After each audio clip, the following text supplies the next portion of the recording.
ফের উত্তপ্ত ময়না। বিজেপি নেতার ছেলেকে মারধরের অভিযোগ উঠেছে তৃণমূলের বিরুদ্ধে। বিজেপির তরফে এই অভিযোগ করা হচ্ছে। বিজেপির বুথ সভাপতির ছেলেকে মারধরের অভিযোগ। তৃণমূলের বিরুদ্ধে মারধরের অভিযোগে সরব হয়েছে বিজেপি নেতৃত্ব। পঞ্চায়েত সমিতির সভাপতি শাহজাহান আলীর ছেলের বিরুদ্ধে এই অভিযোগ উঠছে। গ্রাম্য বিবাদে রাজনৈতিক রং লাগানোর চেষ্টা হচ্ছে। বিজেপির অভিযোগ উড়িয়ে পাল্টা দাবি করেছেন পঞ্চায়েত সমিতির সভাপতি। লক্ষ্মীর ভান্ডার পাওয়া যে সমস্ত মহিলারা লক্ষ্মীর ভান্ডার পেয়েছেন তাদের বিরুদ্ধে ফতোয়া জারি করলেন বিজেপি নেতা। মহিলাদের ঘরবন্দি করে রাখার ফতোয়া।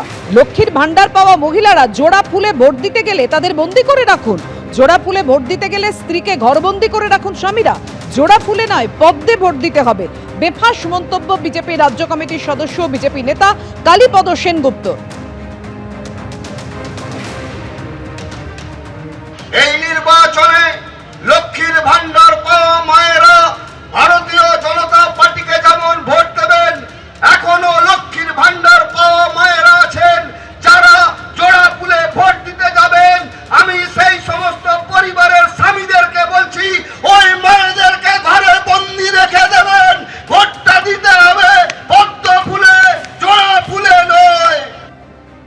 অর্থাৎ লক্ষ্মীর ভান্ডার পাওয়া মহিলাদের ঘর বন্দি করে রাখার দাওয়াই দিলেন বিজেপি নেতা। কি বলেছেন মন্ত্রী শশী পাঞ্জা, দেখুন। মহিলারা যারা পাচ্ছেন লক্ষ্মী ভান্ডার, তাদের স্বামীদের অনুরোধ করছেন তিনি, মানে ফরমান দিচ্ছে, অনুরোধ তো নয়, যে সব মহিলাদের ভোটের দিন দরজা বন্ধ করে দেবেন। যারা লক্ষ্মী ভান্ডার পায় তারা যাতে বেরিয়ে মমতা বন্দ্যোপাধ্যায়কে যেন ভোট না দেয়, তৃণমূল কংগ্রেসকে যেন ভোট না দেয়। এই হচ্ছে ভারতীয় জনতা পার্টির মানসিকতা। আমরা চিরকাল পার্টির পক্ষ থেকে বলেছি, নারী বিরোধী এরা। যিনি নাকি রাজ্য কমিটির মেম্বার, তাহলে রাজ্য কমিটির যদি এই মানসিকতা থাকে, প্রকল্প বন্ধ করে দেব, যারা প্রাপকরা আছেন তাদেরকে বাড়ি থেকে বেরোনোটা বন্ধ করে দেব।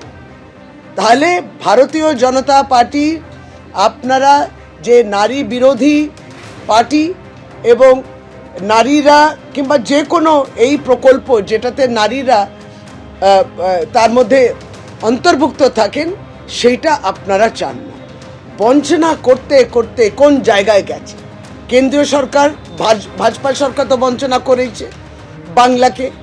বাংলাকে একবারই প্রাপ্য টাকাটা দেয়নি। সে জিএসটির মাধ্যমে যে টাকা কিংবা আপনার যেটা কেন্দ্র সরকারের পক্ষ থেকে যেটা ডেভলিউশন অফ ট্যাক্সেস মাধ্যমে বলুন, বঞ্চনা, আর্থিক বঞ্চনা করেই গেল। লক্ষ্মীর ভান্ডার পাওয়া মহিলাদের বিজেপি নেতার ফতোয়া, বিজেপি নেতা ফতোয়া জারি করলেন, আর তাই নিয়ে সোশ্যাল মিডিয়ায় পোস্ট করেছেন অভিষেক বন্দ্যোপাধ্যায়।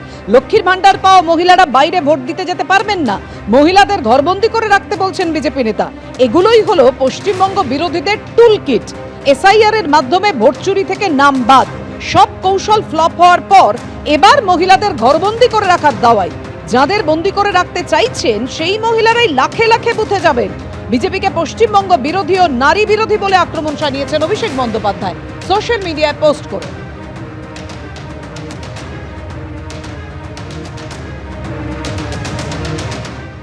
গতকাল কেন্দ্রীয় বঞ্চনার অভিযোগে সরব হয়ে অভিষেক বন্দ্যোপাধ্যায় আলিপুর দুয়ার সভা থেকে কি বলেছিলেন দেখুন। 2021 में पांचों के पांचों सीट में तृणमूल कांग्रेस हारी थी। अब मैं आपको बताना चाहता हूं मैं हार से क्यों शुरू कर रहा हूं। बंगाल में बीजेपी हारी तो बंगाल के सारे पैसे बंद। हम अलीपुरद्वार में हारे हैं, लेकिन इसी अलीपुरद्वार के सभी महिलाओं को, माओं को, बहनों को 1500 करोड़ रुपया खर्चा करके हमारे सरकार ने लक्ष्मी भंडार दिया है। एबीपी आनंद एगिए थाके एगिए राखे।